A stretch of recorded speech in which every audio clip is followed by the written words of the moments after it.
Jake Morrison looked at his watch and cursed under his breath. 5:30 already. He was supposed to pick up Emma from daycare at 5. His 6-year-old daughter would be waiting, probably the last kid there again. He hated being late, but the emergency meeting with the Terran Federation officials had run long. They needed new defense systems for the outer colonies, and they needed them fast. Jake ran through the corridors of Morrison Defense Systems, his footsteps echoing off the metal walls. His company built the best military technology in human space, but today he felt like he was failing at the most important job of all, being a father. The elevator seemed to take forever. Jake tapped his foot, watching the floor numbers climb. Level 50, 60, 70. Finally, the doors opened to the parking garage. He jogged to his hover car and punched in the coordinates for Bright Star's daycare.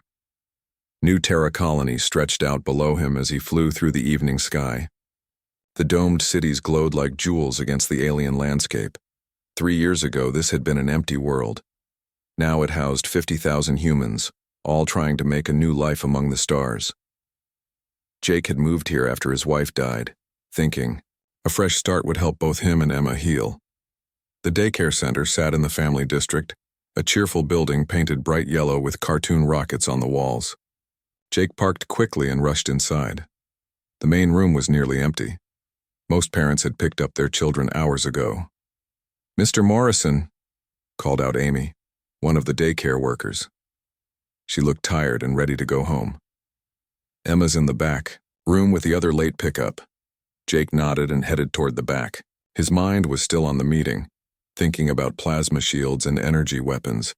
The Federation was worried about reports of hostile aliens in the outer systems. They needed better defenses, and they needed them yesterday. He found 2 children, playing quietly with building blocks in the corner. One was a girl with dark hair. That had to be Emma. The other was a boy with sandy brown hair, maybe a year younger. "Come on, sweetheart," Jake said, walking over to the girl. "Daddy's here, time to go home." The girl looked up at him with big brown eyes. Something seemed different about her face, but Jake was too tired and distracted to think clearly. Emma. Must have had a growth spurt or something. Kids changed fast at this age. "Are you my daddy?" the girl asked in a small voice. Jake paused. Emma never called him daddy anymore. She had started saying dad or papa a few months ago. But maybe she was just tired too. "Of course I am," Jake said gently. He picked up her backpack from the floor. "Let's get you home. We can order pizza for dinner." The girl stood up slowly. She seemed nervous, but Jake figured she was just upset about him being late again. He took her hand and led her toward the front door. "Bye, Alex," the girl called, back to the boy with brown hair. Jake waved to Amy at the front desk. "See you tomorrow," he said. Amy looked up from her papers and smiled. "Have a good evening, Mr. Morrison." They walked out to the hover car together. Jake helped the girl into her seat and buckled her safety belt. She was being very quiet, which was unusual for Emma. Usually she chattered nonstop about her day, telling him about the games she played and the friends she made. "How was school today?" Jake asked as they lifted off into the evening sky. "Okay," the girl said quietly. She stared out the window at the alien landscape below. 2 moons hung in the purple sky, casting weird shadows on the rocky ground outside the dome. Jake glanced at her in the mirror. Something was definitely different. Her hair looked lighter somehow and her face seemed rounder, but the lighting in the car was dim, and he had been working 18-hour days for the past week. His eyes were probably playing tricks on him. They flew home in silence. Jake lived in a nice apartment on the upper levels of Tower 7, with a great view of the spaceport. Emma loved watching the ships come and go, especially the big military cruisers that Jake's company helped design. Inside the apartment, Jake ordered pizza from their favorite place. The girl sat on the couch, still very quiet. She looked around the living room like she had never seen it before. "Emma, are you feeling okay?" Jake asked, sitting down beside her. "I'm not Emma," the girl said in a small voice. "I'm Lucy Carter. My mommy is Dr. Lisa Carter. She studies plants and bugs and stuff." Jake stared at her. For a moment, his tired brain couldn't process what she had said. Then reality hit him like a punch to the stomach. "Oh no," he whispered. "Oh no, no, no." He had taken the wrong child. Emma was still at the daycare, probably scared and wondering where her father was. And this little girl, Lucy, was probably terrified. She had been trying to tell him all along that he wasn't her father, but he had been too distracted to listen.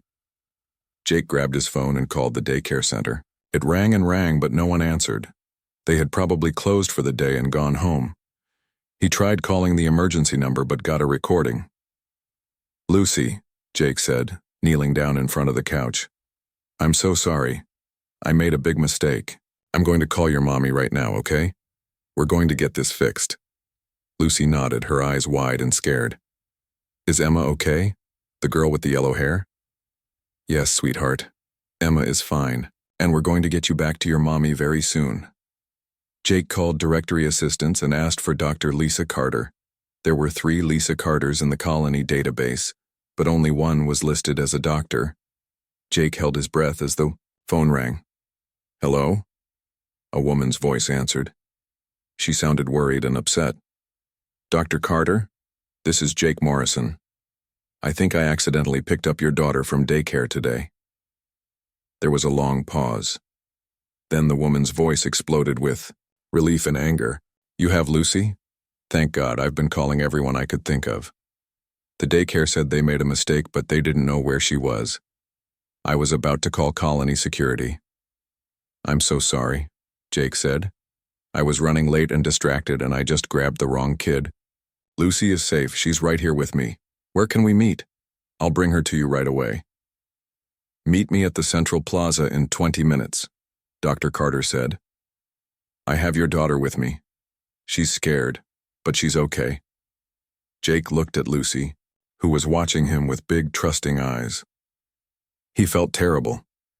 This poor little girl had been stuck with a complete stranger for 2 hours, and she had been so brave about it. "Come on, Lucy," he said gently. "Let's go find your mommy and get Emma back where she belongs." As they headed for the door, Jake couldn't help but wonder what kind of woman Dr. Lisa Carter was. And he found himself strangely curious to meet the mother who had raised such a brave, polite little girl. Jake drove toward the Central Plaza with Lucy sitting quietly in the back seat. His stomach was tight with worry and embarrassment. What kind of parent makes such a stupid mistake? He kept glancing at Lucy in the mirror, still amazed that he had confused her with his own daughter. The Central Plaza was the heart of New Terra Colony, a huge open space under the main dome. Shops and restaurants lined the edges, and a big fountain sparkled in the center. Even at this late hour, people walked around enjoying the evening air. Jake parked near the fountain and helped Lucy out of the car. She held his hand tightly as they walked toward the meeting spot. Jake scanned the crowd looking for a woman with a 6-year-old girl. "Mommy!" Lucy suddenly shouted, pulling away from Jake's hand. A woman with long brown hair was running toward them, holding the hand of a blonde girl. Even from a distance, Jake could see the relief on her face. She was pretty, maybe in her early 30s, wearing a lab coat over jeans and sneakers. "Lucy!" the woman called back, dropping to her knees as the little girl ran into her arms. "Oh, sweetheart, I was so scared." "Daddy." Emma broke free and ran to Jake. He scooped her up in a big hug, feeling like the worst father in the galaxy. "I'm so sorry, baby girl," Jake whispered into Emma's hair. "Daddy made a big mistake. Are you okay?" "I was scared," Emma said. "But Dr. Carter bought me ice cream and showed me pictures of alien bugs. They're really cool, Dad. Some of them glow in the dark." Jake looked over at Dr. Carter, who was still hugging Lucy. She looked up at him with curious green eyes. Even though she was obviously upset about the mix-up, there was kindness in her face. "Dr. Carter?" Jake said, walking over with Emma, still in his arms. "I'm Jake Morrison. I can't apologize enough for what happened. I was distracted and tired, but that's not an excuse." Lisa Carter stood up, keeping one hand on Lucy's shoulder. "Call me Lisa," she said, "and I understand. We're all doing our best here. The important thing is that both girls are safe." Jake set Emma down and the two girls immediately started talking to each other like old friends. Lucy was showing Emma something in her pocket, while Emma pointed excitedly at the fountain. They seemed to have bonded, Lisa observed with a small smile. Kids are amazing that way, Jake said. Emma told me you showed her pictures of alien bugs. Lisa's face lit up. I'm a xenobiologist. I study the life forms on New Terra. Emma was fascinated by my research photos. She has a very curious mind. Jake found himself really looking at Lisa for the first time. She was beautiful, but in a natural way. No makeup, hair pulled back in a simple ponytail, but her eyes were bright with intelligence. There was something about her that made him want to keep talking. What kind of life forms? Jake asked. Mostly plants and insects. New Terra has an amazing ecosystem. The plant life here is incredibly adaptive. Some species can change their chemical makeup in response to threats. It's like they have their own defense systems. Jake raised an eyebrow. Defense systems? That sounds like something my company would be interested in. Your company? Morrison Defense Systems. We build military technology for the Federation. Lisa's expression changed, becoming more serious. Really? I've been trying to get funding to study how alien plants might be used as biological weapons. If hostile species ever figure out how to weaponize the flora here, human colonies could be in serious danger. Jake felt a chill run down his spine. You think that's possible? More than possible. Likely. Some of the plant toxins I've found could wipe out entire food supplies. Others could make the air unbreathable. If an enemy wanted to attack a human colony without using ships or bombs, biological warfare would be the perfect method. They were interrupted by Emma tugging on Jake's sleeve. Dad, can Lucy come over for dinner? She wants to see your model ships. Jake looked at Lisa. Would that be okay? I mean, if you don't have other plans? Lisa hesitated. I should get Lucy home. It's been a long day. Please, Mommy? Lucy asked. Emma said her dad builds real spaceships. Not exactly, Jake laughed. I design the weapons and defense systems that go on spaceships, but I do have some models at home. Lisa looked at her daughter's hopeful face and sighed. Okay, but just for an hour. You need to get to bed at a reasonable time. They went back to Jake's apartment together. The girls ran ahead, chattering excitedly about everything they saw. Lisa walked beside Jake and he found himself stealing glances at her. It had been 3 years since his wife died, and he hadn't felt interested in anyone since then. But there was something about Lisa that drew him. This is a nice building, Lisa said as they rode the elevator up to the 70th floor. The company provides housing for senior staff, Jake explained. Where do you live? Research District, level 20. Much smaller place, but it's close to my lab. Jake's apartment impressed Lisa. It was spacious and well decorated, with floor-to-ceiling windows that showed the night sky. But what really caught her attention were the model spaceships displayed on shelves around the living room. Wow, she breathed, walking over to examine a detailed model of a Federation cruiser. This is incredible work. It's just a hobby, Jake said, but he looked pleased. I like to build the ships that will carry my weapon systems. Emma and Lucy were already on the floor, looking at a box of smaller models. Lucy picked up a tiny fighter ship and examined it carefully. This looks like the patrol ships that fly around the research stations, she said. That's exactly what it is, Jake said, sitting down on the floor with them. I helped design the shield generators for those ships. What do shield generators do? Lucy asked. Jake started to explain, using simple words that the girls could understand. Lisa listened from the couch, impressed by how patient and gentle he was with both children. She could see why Emma adored her father. As the evening went on, Lisa found herself relaxing. Jake made them all hot chocolate, and they sat around the coffee table while he showed them more models. He told stories about the different ships and what they were used for. Lisa was surprised to learn how much thought went into protecting human colonies and trade routes. The galaxy is a dangerous place, Jake said, looking at Lisa over the girls' heads. There are a lot of species out there that don't like humans expanding into their territory. We have to be ready to defend ourselves.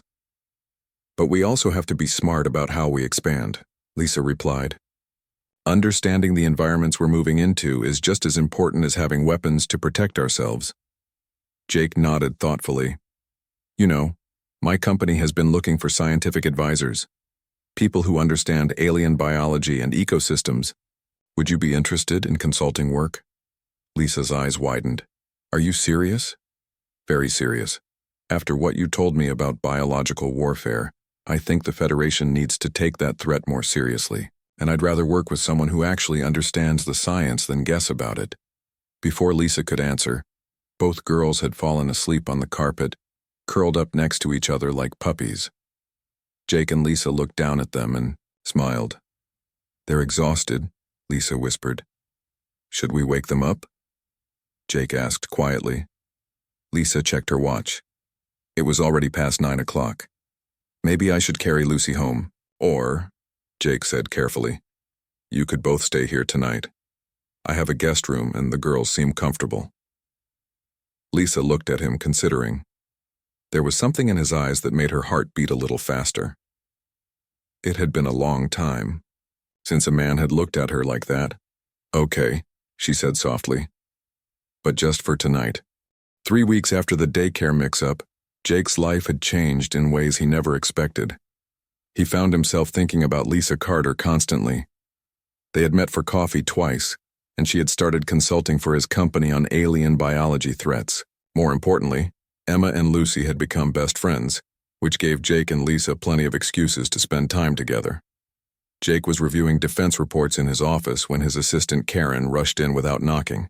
Her face was pale, and her hands were shaking. Mr. Morrison, she said breathlessly, we just received an emergency transmission from Federation Command. You need to see this right now. Jake followed Karen to the communications room. On the main screen, Admiral Collins appeared, his usually calm face tight with worry. Behind him, Jake could see the bridge of a Federation battleship buzzing with activity. Morrison, the Admiral said without preamble, we have a code red situation. Long-range scouts have detected an alien fleet approaching the outer colonies. They're moving fast and they're heading straight for the frontier systems. Jake felt his blood turn cold. What kind of ships, Admiral? That's the problem. They're not ships as we understand them. Our scouts are calling them bioships. They appear to be living creatures, possibly engineered or bred for warfare. The largest ones are over 2 kilometers long. The screen changed to show grainy images from the scout ships. Jake stared in horror at the alien vessels. They looked like giant sea creatures swimming through space with smooth organic curves and no visible engines or weapons ports. How many? Jake asked. At least 50 vessels of various sizes. They'll reach the outer colonies in 72 hours. We're ordering immediate evacuation of all frontier settlements. Jake's mind raced. New Terra was one of the newest frontier colonies. 50,000 people lived here, including Emma and Lucy. Getting everyone off the planet in 3 days would be nearly impossible. What about New Terra? Jake asked. Admiral Collins looked grim. Evacuation transports are already on their way, but we can't guarantee we'll get everyone out in time. The colony leadership is asking for volunteers to stay behind and help with the evacuation effort. After the transmission ended, Jake sat in his office staring out at the city below. People were going about their normal lives, not knowing that alien bioships were racing toward them through space. Soon, panic would spread as the evacuation orders were announced. His phone rang. It was Lisa. Jake, have you heard? She said without saying hello. The Federation is evacuating the outer colonies. There's some kind of alien fleet coming. I just got the briefing, Jake said. Bioships. We've never seen anything like them before. Bioships? Lisa's voice became sharp with interest. You mean living ships, organic technology? That's what the Admiral said. Why? There was a long pause.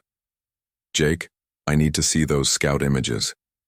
If these aliens are using biological warfare, everything I've been studying about New Terra's ecosystem could be connected. Jake made a decision. Come to my office, bring all your research files. An hour later, Lisa burst into Jake's office carrying 2 large cases of research materials. Emma and Lucy were with her, having been picked up early from school due to the evacuation announcement. "The girls can play in the break room," Jake said, setting them up with snacks and games. "We need to talk." Lisa spread her research across Jake's conference table. Photos of alien plants, chemical analysis reports, and biological samples covered every surface. "Look at this," she said, pointing to a photo of a purple vine-like plant. "This species can produce over 20 different toxins depending on what threatens it. And this one," she picked up another photo, "releases spores that can reprogram the genetics of other plants." "Reprogram genetics?" Jake asked. "What do you mean?" "It can change other plants into copies of itself. Turn an entire forest into a single organism with one mind." Lisa looked up at Jake with frightened eyes. "What if these bioships work the same way? What if they can convert our ships, our technology, maybe even our people?" Jake felt sick. "You think they're coming here to harvest New Terra's biological weapons?" "I think they might be coming here to turn New Terra into a weapon," Lisa said, quietly. The next morning brought chaos. Evacuation ships landed at the spaceport every few hours, loading frightened colonists and their belongings. The streets were packed with hover cars and moving trucks. Some people were crying, others were angry, but everyone was scared. Jake stood in the colony leadership meeting, listening to Mayor Rodriguez explain the evacuation timeline. "We can get about 40,000 people off planet in the next 2 days, the mayor said. "But that leaves 10,000 who will have to wait for the second wave of transports. The problem is the second wave might not make it here before the aliens arrive." "What about fighting?" asked Colonel Martinez, the colony's military commander. "We have defense platforms and patrol ships. Against bioships?" Admiral Collins' voice came through the communication system. "We don't know what we're dealing with. Our weapons might not even work on living targets." Lisa stood up in the back of the room. Jake hadn't known she was there. "Mayor Rodriguez," she said. "I'm Dr. Lisa Carter, xenobiologist. I've been studying New Terra's ecosystem for 2 years. I think these aliens might be coming here specifically for our planet's biological resources." The room went quiet. Mayor Rodriguez nodded for her to continue. "New Terra has some of the most aggressive and adaptable plant life in known space. If hostile aliens wanted to create biological weapons, this would be the perfect place to harvest genetic material." Colonel Martinez frowned. "So we just hand it over to them?" "No," Lisa said firmly. "We study it first. We learn how it works. Maybe we can use New Terra's own defenses against the invaders." Jake stood up. "Dr. Carter is consulting for my company on biological threats. I think she's right. Instead of just running away, maybe we should try to understand what we're dealing with." Mayor Rodriguez looked between them. "What are you suggesting?" Lisa took a deep breath.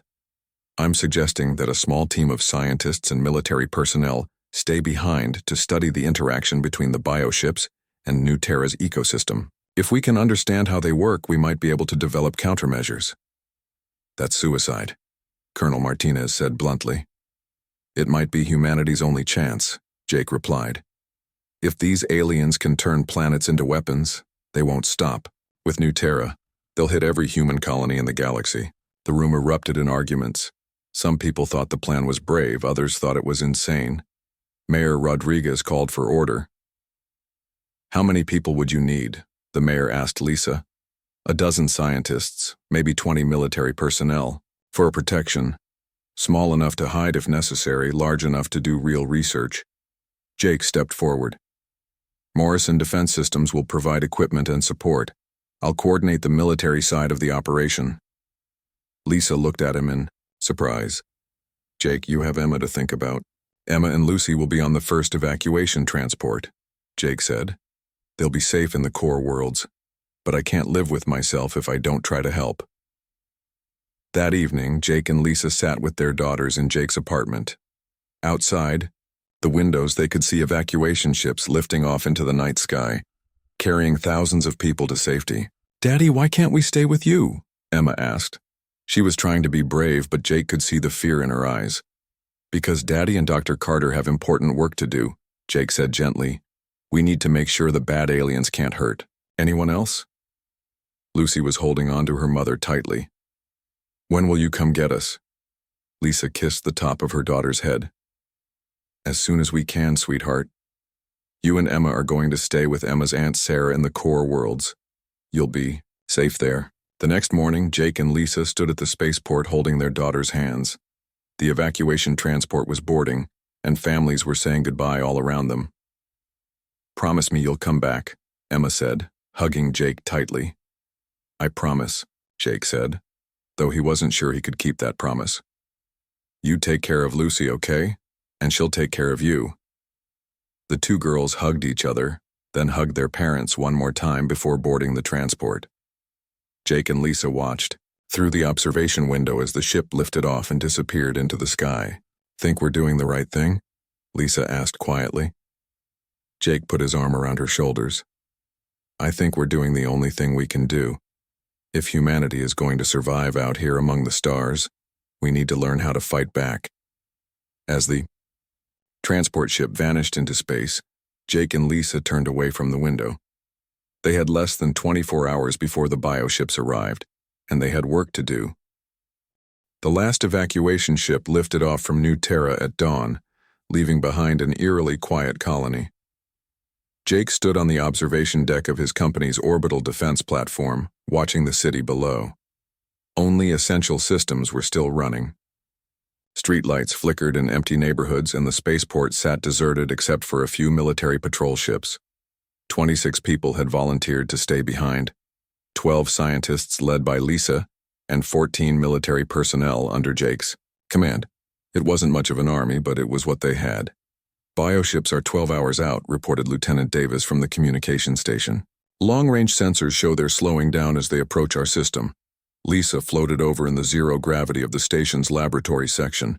She had been working for 18 hours straight, analyzing samples and running computer models. Dark circles showed under her eyes, but her expression was focused and determined. I think I know why they're slowing down, she said, anchoring herself to a handrail. They're not just invading. They're studying us first. Jake pushed off from the observation window and drifted over to her. What do you mean? Look at this. Lisa activated a holographic display showing New Terra's surface. Red dots marked locations where her sensors had detected unusual activity. The planet's ecosystem is reacting to something. Plants are releasing chemical signals, changing their defensive postures. They know something is coming. Sergeant Williams, Jake's security chief, joined them. So the plants can sense the aliens from space? It's more than that, Lisa said excitedly. I think New Terra's ecosystem is connected in ways we never understood. The plants, the insects, maybe even the soil bacteria, they're all communicating with each other through chemical signals and underground root networks. Jake studied the display. Like one giant organism? Exactly. And if the bioships work the same way, they might be able to plug into that network, turn the entire planet into their ally. A new voice spoke from behind them. Or we could turn the planet into our ally first. They turned to see Dr. Adams, Lisa's senior researcher. He was a thin man with gray hair and excited eyes. In his hands he carried a sample container filled with dark soil. I've been analyzing the root networks, Dr. Adams continued. Lisa is right about the planet being connected. But here's the interesting part. Earth bacteria in our hydroponics labs are starting to integrate with the native microorganisms. Lisa grabbed the container and examined it under a portable microscope. After a few minutes, she looked up with amazement. The Earth bacteria are acting like translators, she said. They're helping human technology interface with New Terra's biological systems. Jake felt a spark of hope. Could we use that? Maybe find a way to communicate with the planet's ecosystem? Better than that, Lisa said, her mind racing. We might be able to give it new instructions. Teach it to recognize the bioships as enemies instead of allies. Over the next 6 hours, Jake's team worked frantically to convert the orbital platform into a biological research station. They moved the station's main computer core into the laboratory section and connected it to Lisa's equipment. Meanwhile, Jake's engineers rigged emergency landing pods in case they needed to evacuate quickly. Lisa and her team worked on understanding New Terra's biological network. They discovered that the planet's ecosystem could be influenced through specific Chemical signals like giving commands to a massive biological computer. It's incredible, Dr. Adams said as he studied readouts from sensors placed across the planet. The ecosystem is learning from our Earth bacteria. It's adapting human-style defense strategies. Jake was coordinating with his remaining patrol ships when the first bioship appeared on long-range sensors. It was enormous, easily 3 kilometers long, with a smooth organic shape that looked like a giant whale swimming through space. Contact in 2 hours, Lieutenant Davis reported. Should we try to communicate? Not yet, Jake said. Let them make the first move. We need to see what they're planning. As the bioships approached New Terra, something unexpected happened. The planet's surface began to change. Forests shifted their coloration from green to deep purple. Lakes and rivers started to glow with bioluminescent microorganisms. Even from orbit, they could see that New Terra was preparing for something. The ecosystem is mobilizing, Lisa said, watching her instruments in amazement. It's treating the approaching bioships as an invasion threat. The first bioship entered New Terra's atmosphere with surprising gentleness. Instead of crashing down like a meteor, it descended slowly, almost floating. As it got closer to the surface, Jake could see that it was even more organic than the scout images had suggested. It looked like a living creature with smooth skin and no visible mechanical parts. It's heading for the largest forest preserve, Lisa reported. That's where the root networks are most concentrated. Jake made a decision. Take us down. I want to see this up close. They descended to the planet's surface in one of Jake's patrol ships, landing about 10 kilometers from where the bioship had touched down. Through the ship's cameras, they watched as the alien vessel settled into the forest like a giant animal, finding a comfortable place to rest. For several hours, nothing seemed to happen. Then the forest around the bioship began to change. Trees near the alien vessel started to wither and turn black. The change spread outward in a growing circle, like an infection. It's converting the ecosystem, Lisa said grimly. Just like I feared, it's turning New Terra's plants into something else. But then something unexpected happened. The circle of black dying plants suddenly stopped growing. At the edge of the infected area, healthy green plants seemed to be fighting back, releasing clouds of spores and chemical signals. The Earth bacteria, Dr. Adams said excitedly. They're giving the native plants new defensive strategies. The ecosystem is learning to resist the conversion process. Jake watched as the battle between alien and native biology played out across the forest. It was like watching a war fought with chemistry instead of bullets.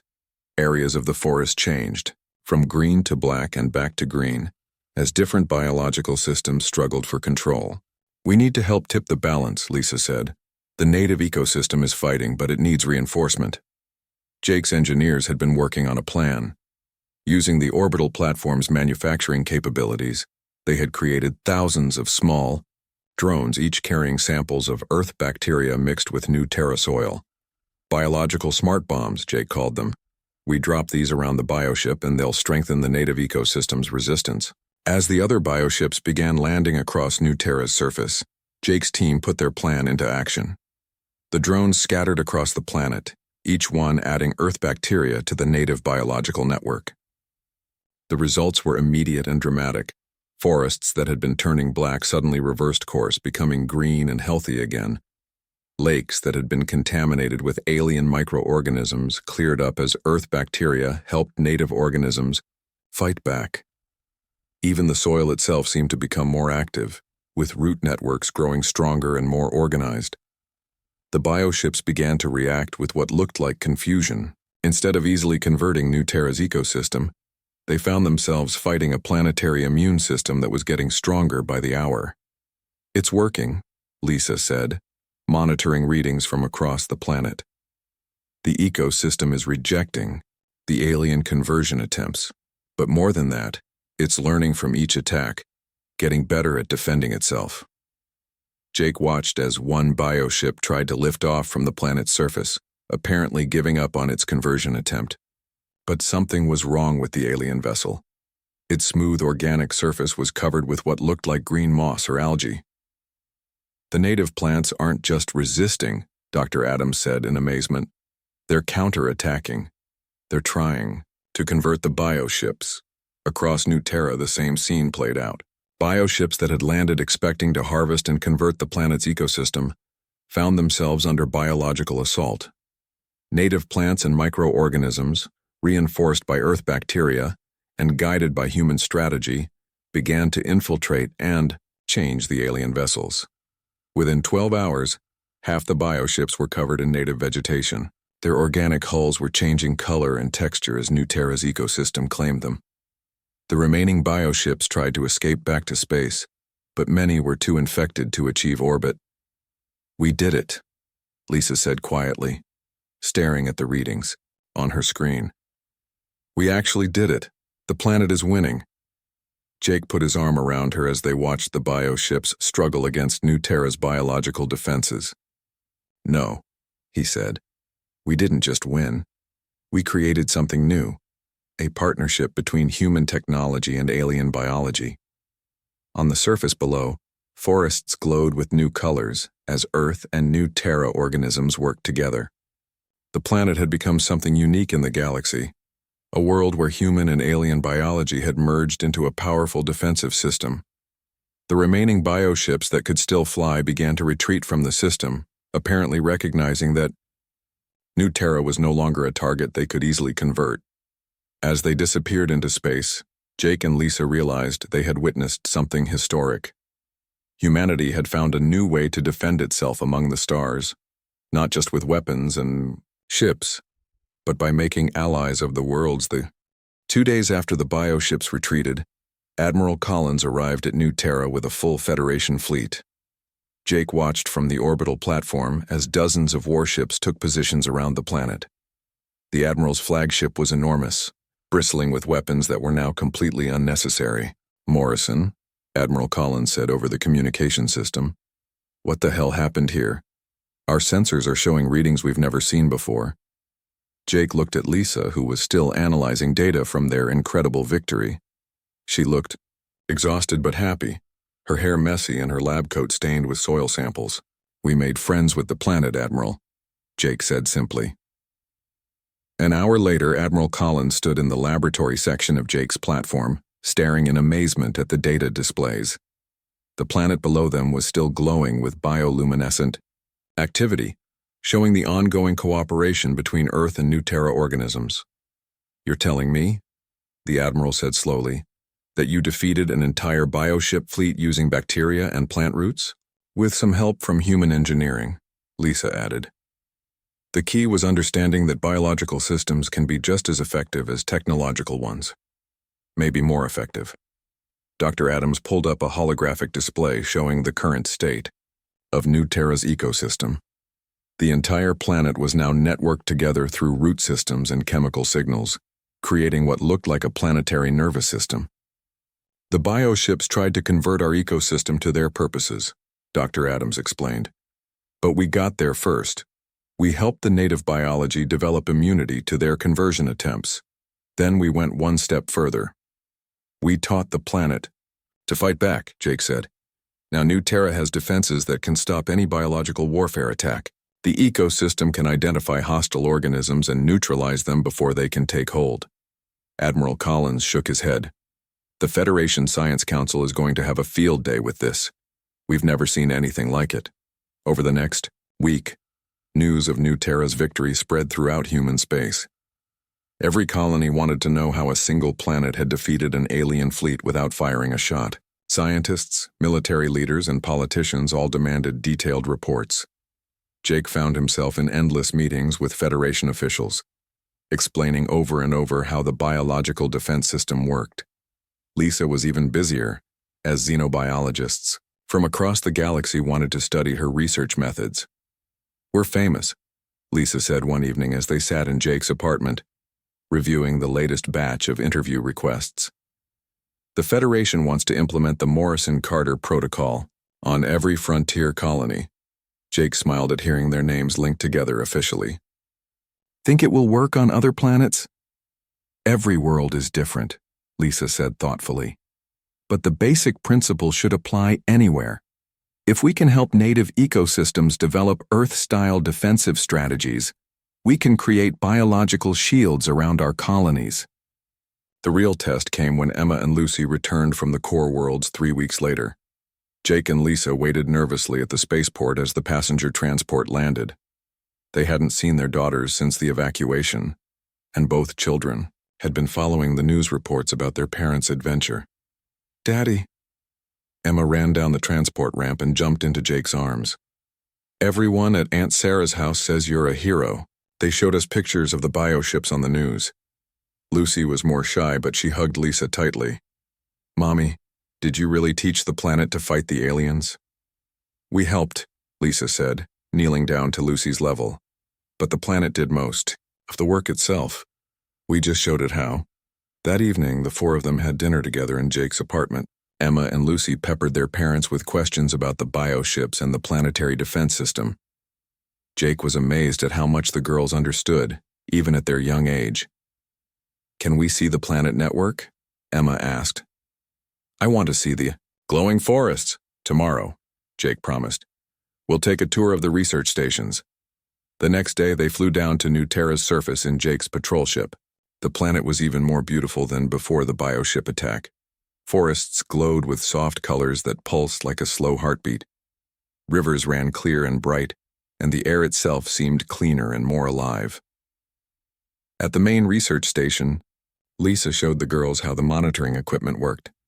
Screens displayed the chemical signals flowing between plants, looking like a light show of communication across the entire continent. "It's like the whole planet is talking to itself," Lucy said in wonder. "That's exactly what it's doing," Lisa explained. "Every plant, every microorganism, even the soil, they're all sharing information about threats and opportunities." Emma pointed to one screen that showed a map of the planet with different colored zones. "What are those areas?" "Those are specialization zones," Dr. Adams said, joining them. "Some areas focus on detecting airborne threats. Others specialize in soil contamination. The ecosystem has organized itself into a planetary defense network." Jake watched his daughter's face light up with understanding. Emma had always been curious about his work, but now she was seeing how science and defense could work together in ways he had never imagined. Over the following months, Jake and Lisa worked together to establish training programs for other colonies. The Federation fast-tracked funding for biological defense research, and Jake's company pivoted from building weapons to developing biological partnership technologies. "We're changing the entire approach to colonial expansion," Lisa said one day as they reviewed progress reports from 12 different worlds. "Instead of just taking what we want from alien planets, we're learning to cooperate with them."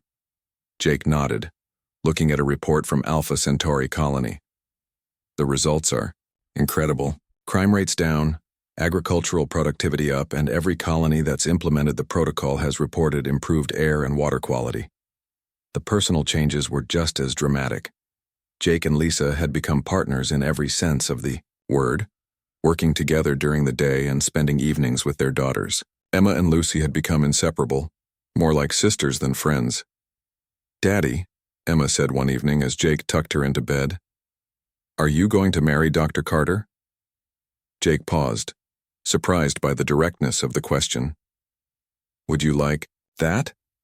"Yes," Emma said seriously. "Lucy would be my real sister then, and you and Dr. Carter work good together." Jake smiled. Out of the mouths of children came the most honest observations. He and Lisa did work well together, in ways that went far beyond their professional collaboration. The next day, Jake took Lisa to see the memorial garden that had been planted at the site where the first bioship had landed. Native and Earth, plants grew together in beautiful patterns, creating a living symbol of cooperation between species. "Lisa," Jake said as they walked among the flowering plants, "Emma asked me an interesting question last night." Lisa looked at him curiously. "What kind of question?" "She wanted to know if we were going to get married." Lisa stopped walking and turned to face him. "What did you tell her?" Jake took her hands in his. "I told her I'd have to ask you first." He got down on one knee, pulling a simple ring from his pocket. "Lisa Carter, will you marry me? Will you help me raise 2 incredible daughters and continue changing how humanity explores the galaxy?" Lisa looked down at him with tears in her eyes. Around them, the memorial garden seemed to glow a little brighter, as if the plants themselves approved of the moment. "Yes," she said simply. "Yes to all of it." As Jake slipped the ring onto her finger, they heard excited squealing from behind them. Emma and Lucy came running through the garden, having apparently followed them without permission. "You said yes," Emma shouted, jumping up and down. "We're going to be real sisters," Lucy added, hugging Emma tightly. Jake and Lisa looked at each other and laughed. Their family had started with a simple mistake at a daycare center. Now it was becoming something that would change not just their own lives, but the future of human expansion among the stars. The memorial garden pulsed with gentle bioluminescence, as if New Terra itself was celebrating the union of the people who had helped it become something new and wonderful. 6 months later, Jake Morrison and Lisa Carter stood together on the observation deck of the newly built Morrison Carter Research Station. The station orbited New Terra like a shining star, its bio-integrated hull glowing softly with living light from native organisms that had been adapted to survive in space. The wedding ceremony had been small but perfect, held in the station's garden dome with Emma and Lucy as flower girls. Representatives from a dozen colonies had attended, along with Admiral Collins and most of the Federation Science Council. The ceremony itself had been performed by Mayor Rodriguez, who joked that he had never married two people who had saved the galaxy on their first date. Now, as Jake watched his new wife review data from their latest project, he marveled at how much their lives had changed. The station below them buzzed with activity as scientists from across human space worked on adapting the New Terra protocol to other worlds. "The reports from Eden Colony are incredible," Lisa said, showing Jake her tablet. "They've managed to integrate Earth bacteria with the local fungal networks. The entire planet's soil has become an early warning system for biological threats." Jake nodded, reading over her shoulder. "And Harmony Station says their air recycling systems are 90% more efficient since they started using biological filters." Emma and Lucy ran into the observation deck, both wearing junior researcher badges that Dr. Adams had made for them. At 7 and 8 years old, they had become the station's unofficial mascots, and their curiosity about everything often led to useful discoveries. "Mom, Dad," Emma said excitedly, using the new family terms they had all adopted. "Dr. Adams wants to show you something really cool in Lab 7. Is it safe?" Jake asked automatically. Even though the station was designed to be family-friendly, he still worried about his daughters being around dangerous experiments. "It's just plants, Dad," Lucy said with the patient tone children use when they think adults are being silly. "But they're really smart plants." Jake and Lisa followed the girls to Lab 7, where Dr. Adams was working with a new species of vine that had been discovered on Kepler Colony. The vines were a bright blue color and seemed to move on their own, reaching toward anyone who approached. "They're not just responding to light or heat," Dr. Adams explained. "They're actually recognizing individual people. Watch this." He approached the vines, and they immediately reached toward him with what looked like enthusiasm. Then he stepped back and had Jake approach. The vines hesitated, then slowly extended toward Jake as if being cautious. "How is that possible?" Lisa asked, fascinated. "Chemical recognition," Dr. Adams said. "They can detect and remember the specific pheromones that each person produces. But here's the really interesting part. They're learning to associate certain chemical signatures with safety or danger." Emma stepped forward, and the vines immediately reached for her with obvious delight. "They like me," she said happily. "They like both girls," Dr. Adams said. "I think it's because children produce different hormones than adults. The vines seem to recognize them as non-threatening." Jake was about to ask more questions when Lieutenant Davis's voice came over the station intercom. "All senior staff to the communications center immediately. We have an urgent transmission from Federation Command." Jake and Lisa exchanged worried glances. Emergency transmissions usually meant bad news. They left the girls with Dr. Adams and hurried to the communications center. Admiral Collins appeared on the main screen, but this time he was smiling instead of looking worried. "Morrison Carter, I have news. We've just received a distress call from Proxima Colony. They're facing some kind of biological crisis and they specifically requested your team. Lisa leaned forward. What kind of crisis? Unknown pathogen is affecting their crops. Standard medical treatments aren't working, and they're facing potential famine within weeks. But here's the interesting part. The pathogen seems to be artificial. Someone or something deliberately created it. Jake felt a chill. Biological warfare? That's what we think. The colony leadership believes they're under attack, but they can't identify the source. They need experts in biological defense systems. Lisa was already thinking. We could adapt the new Terra protocol to identify and neutralize artificial pathogens. If we can teach Proxima's ecosystem to recognize and fight back against designed threats. How soon can you leave? Admiral Collins asked. Jake looked at Lisa. They had just gotten married, just settled into their new life as a family. But Jake could see in Lisa's eyes the same sense of responsibility that had driven them to stay on New Terra when the bioships came. We'll need to bring the girls, Lisa said, and a full research team. If this is an attack, other colonies might be next. Approved, Admiral Collins said. The Federation is putting together a task force. You'll have whatever resources you need.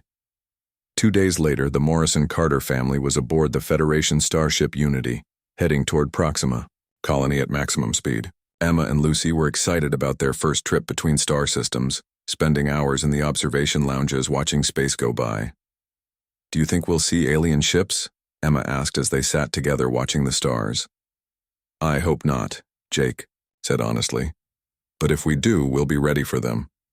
Because we know how to make friends with planets, Lucy added seriously. Lisa smiled at her daughter's simple but accurate understanding. That's right. We don't just fight aliens, we find ways to work with them. When they reached Proxima Colony, the situation was worse than the reports had suggested. Entire agricultural sectors were failing as crops withered and died. The colonists were frightened and angry, demanding military action against whoever was attacking them. But Jake and Lisa's investigation revealed something unexpected. The pathogen wasn't coming from outside the colony at all.